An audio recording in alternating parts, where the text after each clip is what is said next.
1500 വർഷങ്ങൾക്ക് മുമ്പ് ചൈനയിൽ വു എന്നൊരു ചക്രവർത്തി ജീവിച്ചിരുന്നു. ബുദ്ധമതത്തിൻ്റെ വലിയ രക്ഷാധികാരിയായിരുന്നു അദ്ദേഹം. ഇന്ത്യയിൽ നിന്ന് ഒരു മഹാനായ ബുദ്ധമത ആചാര്യൻ വന്ന് ബുദ്ധമതത്തിൻ്റെ സന്ദേശം പ്രചരിപ്പിക്കണമെന്ന് അതിയായി അദ്ദേഹം ആഗ്രഹിച്ചു. ബുദ്ധമതം തൻ്റെ നാട്ടിലെ ജനങ്ങളിലേക്കും വ്യാപിപ്പിക്കുന്നതിനായി അദ്ദേഹം വിപുലമായ പ്രവർത്തനങ്ങൾക്ക് തുടക്കമിട്ടു. ഈ തയ്യാറെടുപ്പുകൾ വർഷങ്ങളോളം നീണ്ടുനിന്നു. ചക്രവർത്തി കാത്തിരുന്നു, പക്ഷേ ഒരു ആചാര്യനും വന്നില്ല.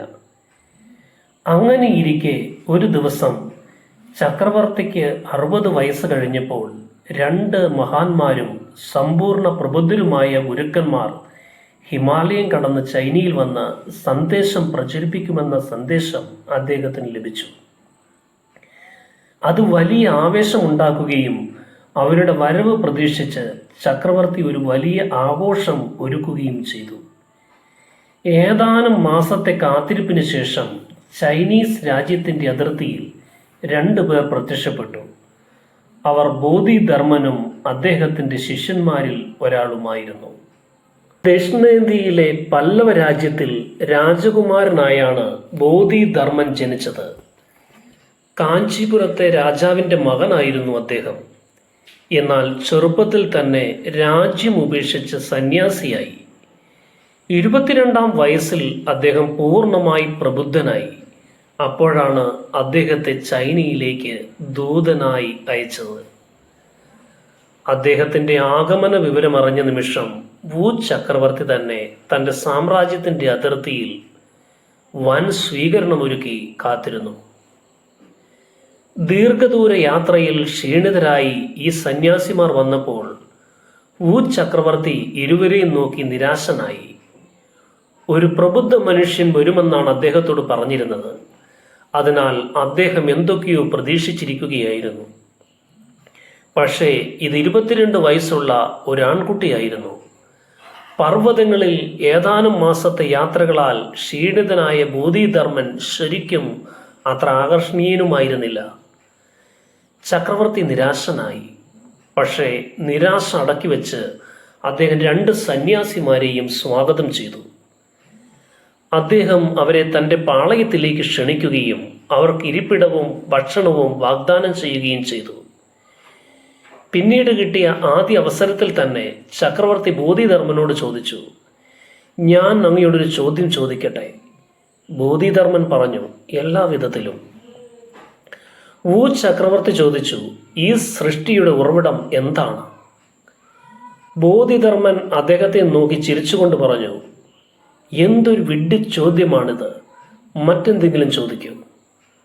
വു ചക്രവർത്തി അങ്ങേയറ്റം അവഹേളിതനായി. ബോധിധർമ്മനോട് ചോദിക്കാനുള്ള ചോദ്യങ്ങളുടെ ഒരു മുഴുവൻ പട്ടികയും അദ്ദേഹത്തിനുണ്ടായിരുന്നു. ആഴമേറിയതും ഗഹനവുമെന്ന് അദ്ദേഹം കരുതിയിരുന്ന ചോദ്യങ്ങൾ. ഈ പ്രത്യേക ചോദ്യത്തെക്കുറിച്ച് അദ്ദേഹം നിരവധി സംവാദങ്ങളും ചർച്ചകളും തന്നെ നടത്തിയിരുന്നു. ഇപ്പോൾ എവിടെ നിന്നോ വന്ന ഒരു വിഡ്ഢിയായ ആൺകുട്ടി അതിനെ ഒരു മണ്ടൻ ചോദ്യമായി തള്ളിക്കളഞ്ഞിരിക്കുന്നു. അദ്ദേഹം കുപിതനും അവഹേളിതനുമായി. പക്ഷേ അദ്ദേഹം സ്വയം അടക്കിക്കൊണ്ട് പറഞ്ഞു, "ശരി, ഞാൻ നിങ്ങളോട് രണ്ടാമതൊരു ചോദ്യം ചോദിക്കാം. എൻ്റെ നിലനിൽപ്പിൻ്റെ ഉറവിടം എന്താണ്?" ഇപ്പോൾ ബോധിധർമ്മൻ കൂടുതൽ ഉച്ചത്തിൽ ചിരിച്ചുകൊണ്ട് പറഞ്ഞു, "ഇത് തീർത്തും മണ്ടൻ ചോദ്യമാണ്. മറ്റെന്തെങ്കിലും ചോദിക്കൂ." ഇന്ത്യയിലെ കാലാവസ്ഥയെക്കുറിച്ചോ ബോധിധർമ്മൻ്റെ ആരോഗ്യത്തെക്കുറിച്ചോ ചക്രവർത്തി ചോദിച്ചിരുന്നുവെങ്കിൽ ബോധിധർമ്മൻ ഉത്തരം പറയുമായിരുന്നു. എന്നാൽ ഈ മനുഷ്യൻ ചോദിക്കുന്നു, സൃഷ്ടിയുടെ ഉറവിടം എന്താണ്, ഞാൻ ആരാണെന്നതിൻ്റെ ഉറവിടം എന്താണ്?